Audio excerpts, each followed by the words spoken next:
시카고 윈TV 미주 핫뉴스입니다. 최근 현대와 기아 차량에 대한 소셜미디어 챌린지 사태로 인해 차량 도난 사건이 전국적으로 연속으로 일어나자 전국 18개 주에서 이 차량의 리콜을 정식 요구하고 나섰습니다. 22일 전국 18개 주의 검찰총장들은 이런 한국 차량이 도난당하기 쉬운 시스템으로 청소년들 사이에 SNS상 챌린지가 꾸준히 발생하고 있다고 주장했습니다. USB 케이블과 나사 돌리개 등의 간단한 장비만으로 손쉽게 차 시동을 걸 수 있어 이는 리콜을 통해 딜러에서 대대적인 차량 정비가 이뤄져야 한다고 주장했습니다. 연방고속도로 교통안전위원회도 이런 도난 차량이 무분별한 교통사고를 일으키고 희생자를 발생시킨다고 밝혔습니다. 이번에 리콜은 일리노이주를 비롯해 애리조나, 콜로라도, 코네티컷, 매사추세츠, 메릴랜드, 미시간, 미네소타, 뉴저지, 뉴멕시코, 뉴욕, 오레곤, 펜실베니아, 로드아일랜드, 버몬트 그리고 워싱턴 DC 등 18개 주의 검찰총장에 의해 캠페인이 전개되고 있습니다.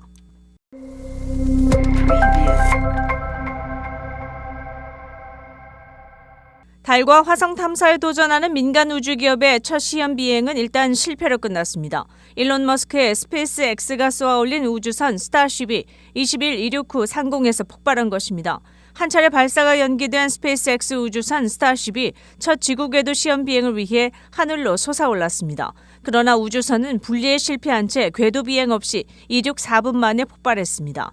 스페이스X 최고 경영자 일론 머스크는 시험 비행 실패 후 몇 달 뒤에 있을 다음 테스트를 위해 많은 것을 배웠다고 SNS에서 밝혔습니다. 이번 스타쉽을 반세기 만에 인류 달 착륙 프로그램에 활용할 미국 항공우주국 나사도 긍정적으로 평가했습니다. 빌 넬슨 나사 국장은 달에 가려는 긴 여정에서 성공적인 출발이었다고 말했습니다. 목표대로라면 화물 150톤 적재가 가능한 우주선 스타쉽은 90분간 지구 궤도를 비행하다 하와이 인근 태평양에 입수할 예정이었습니다. 실패 원인은 역대 최대 로켓인 슈퍼 헤비 엔진의 일부 결함으로 추정되고 있습니다.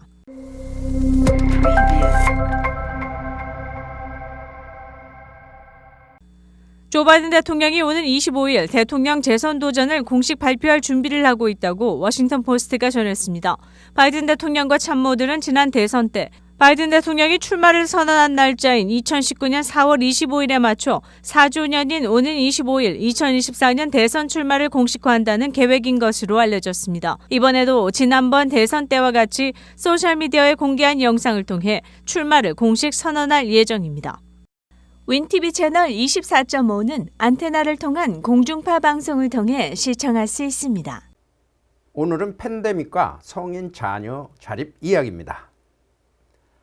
팬데믹 시절 대학교 졸업생들의 취업문이 막히면서 제대로 독립생활을 꾸려가지 못하는 자녀들의 자립이 사회 문제화되기 시작했었습니다. 바이든 행정부는 3년여간 지속된 팬데믹 비상사태를 정식 종료한다고 이번 4월에 발표한 바 있습니다. 그러나 최근 들어서는 인플레이션이 다시 성인 자녀들의 발목을 잡는다는 지적이 나오고 있습니다. 통계 자료에서도 부모의 절반 이상이 성인 자녀들의 재정을 지원하는 것으로 나타나고 있습니다. 18세 이상의 자녀를 둔 부모 중 45%는 자녀의 자립을 돕기 위해 월 1,400달러를 지출한다고 합니다. 부모의 76%는 자녀의 식료품 구입과 음식 비용으로 자녀 자립을 돕습니다. 렌트비나 주거비 도움을 주는 부모는 56%로 월 806달러를 보조한다고 합니다. 부모의 39%는 학비 보조 명목으로 월 870달러 정도를 돕는 것으로 나타났습니다. 지원받는 성인 자녀들이 얼마나 많을까요? 20에서 24세가 52%, 25세부터 29세 자녀의 17%, 그리고 30세에서 34세 연령층 자녀의 8%가 부모의 도움을 받는 것으로 조사됐습니다. 최근 주거비용과 식품비 등이 8에서 11% 급등하면서 생활고가 늘어난 자녀들의 자립은 점차 어려워지고 결국 부모에 의존하게 된 것이라는 분석입니다.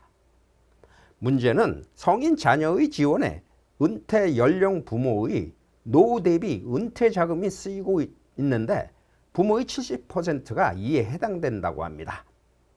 자신의 은퇴 기금에 손을 대 자식의 재정을 지원한다는 것은 나중에 노후 자금 부족을 초래합니다. 지금 자식을 돕는다는 것이 추후 자식이 도와준 부모를 거꾸로 돌봐준다는 보증수표일까요? 은퇴 후 10년 이내의 부모들 설문조사에서 자립이 힘든 자녀들에게 월 2,133달러를 지원하고 있으며 오직 643달러만이 자신의 노후 저축에 투자되는 것으로 나타났습니다. 지금 자녀들에게 금전적 도움을 주고 있다면 분명 나중에 자녀들이 연로한 부모들을 돌봐줘야 할 시기가 반드시 올 것이라는 게 전문가들의 지적입니다.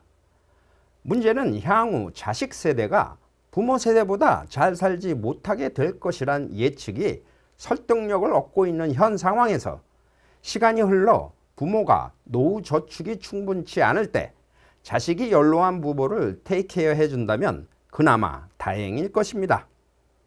부모 중 자식들의 리턴을 바라고 도움을 주는 경우가 얼마나 많을까요? 하루빨리 연방준비제도의 목표치인 인플레이션 2%가 달성되어 젊은 성인들이 생활고에서 벗어나 완전한 자립을 이루는 것이 무엇보다 급선무란 생각이 듭니다. 시사전망 이전봉입니다.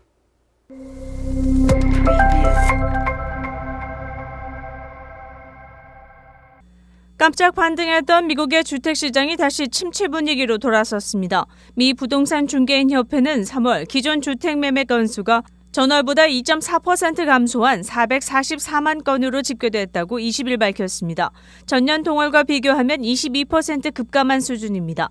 지난 2월 455만 건으로 전월 대비 14% 이상 급증했던 예상 밖의 상승세가 한 달 만에 다시 꺾인 셈입니다.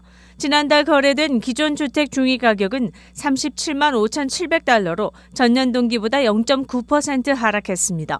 이는 2012년 1월 이후 최대폭 하락이라고 CNBC 방송은 전했습니다. 전년 동기 대비 미국의 집값은 2달 연속 하락세를 보였습니다. 다만 전월 대비 가격은 다소 올랐습니다. 이러한 결과는 미국의 부동산 시장이 여전히 금리 인상의 충격에서 벗어나지 못하고 있음을 시사하는 것으로 받아들여집니다. 미 국책모기지 업체 프레디맥에 따르면 4월 둘째 주 30년 고정모기지 평균 금리는 6.27%로 1년 전 5%보다 1%포인트 이상 높은 수준입니다. 다만 미 연방준비제도가 조만간 금리 인상을 중단하고 동결기조로 전환할 것으로 예상돼 주택시장이 바닥을 다질 것이라는 관측도 나옵니다. 로런스 윤 NAR 수석 이코노미스트는 소비자 물가와 월세 상승 속도의 전반적인 감속에 따라 연준의 통화정책이 긴축에서 중립으로 아마도 향후 1년 안에는 완화로 전환할 가능성이 크다며 따라서 주택 매매는 꾸준히 반등할 것이라고 말했습니다.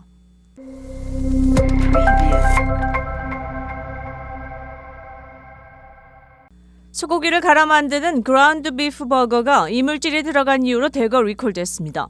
연방농무부 소속 식품안전청은 20일 와인스타인 육류 도매상이 판매한 버거를 즉시 회수한다고 밝혔습니다. 이 회사는 일리노이주 포레스트파크 지역에 소재한 육류 도매상으로 전국의 그라운드 비프 버거를 유통하고 있습니다. 식품안전청은 비프버거 중 특히 지난 3월 14일에 제조돼 유통된 제품이 해당한다고 밝혔습니다. 10.7온스의 패키지에는 같은 비프버거 펠이 2개가 들어있으며 제품 봉지에는 농무부 인스펙션 마크 EST6987이 프린트되어 있습니다. 소비자들이 패키지 속에 있는 패티 안쪽에 흰색 고무 같은 이물질이 들어있다고 불평하면서 식품안전청의 조사가 본격 시작됐습니다. 네오프린으로 알려진 비프 속 이물질은 합성 고무 재질로 운동기구나 수영복, 자동차 가스켓 그리고 신발 등에 사용되는 것으로 알려졌습니다. 소비자 신고는 844-773-3663번으로 하면 됩니다. 시카고 한인동포 일간지 한국일보는 전자신문으로도 배포됩니다. 시카고 한국일보 무료신문은 가까운 한인식당이나 마켓에서 볼 수 있습니다. 뉴스24에서는 여러분의 제보를 기다립니다.